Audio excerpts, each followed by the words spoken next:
Hi there, and welcome to this episode of Right With Me at IELTS Juice. We have a report to plan for, and here is our rubric.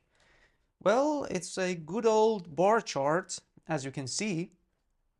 Let's read the rubric together. The chart, as I just revealed, is a bar chart. Below shows the percentage of households in owned and rented accommodation in England and Wales between 1918 and 2011. So let's look at the chart. On the x-axis, we have the years, as we said, from 1918 all the way to 2011. But as you can see, one of the significant elements of bar charts is that we have pinpoints of information. So you can see we have data for 1918, but we don't have any data for 1919 or 1923. There's a gap all the way to 1939. We don't know what necessarily happened in between. But the minimum year, 1918, all the way to the maximum year, 2011, all are in the past. So for us, the best grammatical tense to focus on would be past simple. I cannot talk anything about present, specifically anything perfect, because we don't have the data in between. There is no data for future, and again, we cannot talk anything about present. So let's say goodbye to these three, and let's elevate our preferred grammatical tense here. There you go. Cool. I finished looking at the x-axis. Let's look at the y-axis. It's a percentage of households. That's understandable. And as you may see, the numbers add up to 100%. Like 1918, 20, maybe 3%. It's okay, you can say approximately. So approximately 23% of all the accommodation was owned accommodation, and the rest, which is around 77%, was rented. And then it comes down, like in 1971, you can see we have a 50-50 distribution, owned and rented. That is a great observation. This is going to help us later on. I'm going to focus on the very first sentence, step by step. We already know what type of visual it is. It's a bar chart. And then we're going to say, okay, the next step is to see what it shows. And what it shows is the distribution of households actually among the ones who purchased the property they lived in, and the ones who rented the property they lived in.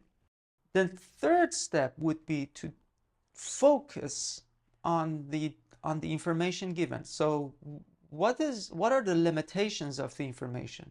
Is it a global average? Is it for today, tomorrow, or it's in the past? I can see that we are limited to only England and Wales, but we are not separating the two. They're two kingdoms. We're not separating the kingdoms. England and Wales together, but we have to mention, of course, those two kingdoms. And when we say 1980 to 2011, we are only reporting data for 10 data points. It's not like from 1918 to 2011 we have all the information for all years. No, we just have the information for 10 isolated years. Okay, so we pretty much understood that from the geographical point, we're limited to England and Wales. From the time frame, we're only limited to 10 years in the past, from 1918 to 2011. So we can begin now. The overview here is a suggestion, and we can, of course, think of multiple overviews.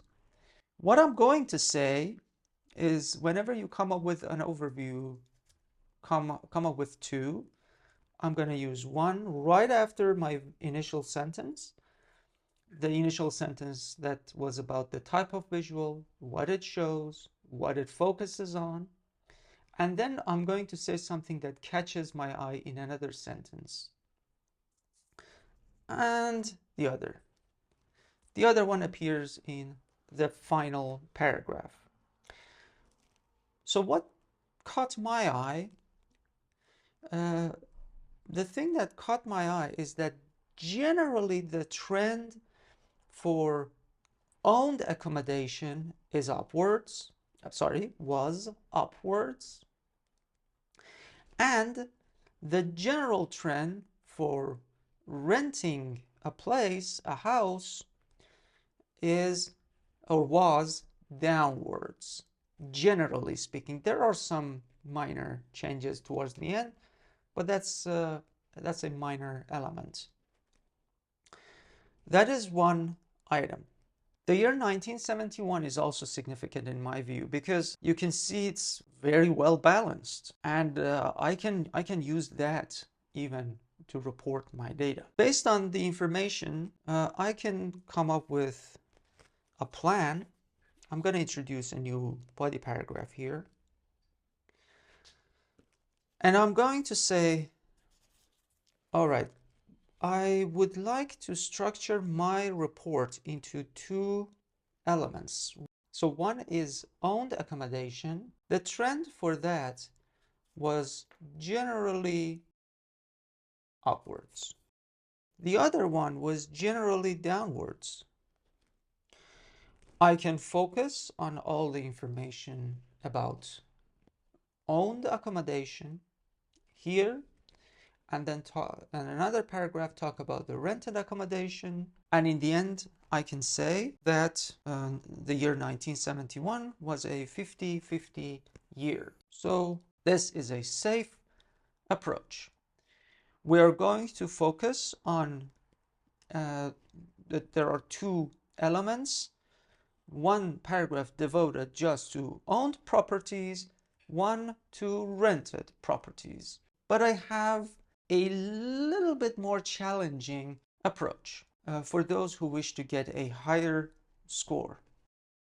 And that is what I'm going to introduce. Yes, I'm going to introduce the year 1971 as a reference year. And instead of devoting one paragraph to each, I am going to compare owned and rented in one paragraph before 1971 and in another paragraph after 1971. So here we have the good old trend, like the owned ones increased and the rented ones decreased all the time. Yeah, you can say 1939 to 1953 kind of remained stable. So I can safely use generic words like in general the trend was upwards for this and downwards for that. In general, this would be correct. So for 1971, before, I will look at both data points and report them here. This is challenging a bit because we are going to focus on two elements. But our topic sentence is going to just cover all the information before 1971. Then we go post 1971. And in post 1971, we have a peak in 2001 and a trough. So we have the highest point and the lowest point. in that period, not in the entire bar chart. Please be careful about your language here. It is from 1971 to 2011. And we want to say there is a peak because it goes up and it comes down. But for the other one, the rented accommodations, it goes down, reaches the lowest level, and then it bottomed out to some number, some percentage in 2011. In all the sentences I told you, remember that the sum of the two bar charts equals 100. So make sure when you report the data, this is important, when you report the data, you do not accidentally report the information or the number that if you sum the owned one with the rented one, it goes over 100%. Make sure that you notice that small detail. Okay, this is going to be a rather more challenging approach, but this is going to be a better one because you get to compare the two bar charts and you decide how to organize your report based on the information given and not just by blindly following, okay, we have two data sets, so I need one paragraph for one data set and the other for another. Because doing this will separate the data in a way that you cannot compare easily. You just report. But if you make sure that you have this distinction, you get to compare, and you need to use comparative adjectives. You get to use other grammatical structures here, so it will be fun and rewarding for you and challenging at the same time. If you wish to see a sample on this, done and improved, click over here. If you wish to see other videos similar to this, click over here. Remember, I want you to eat healthy.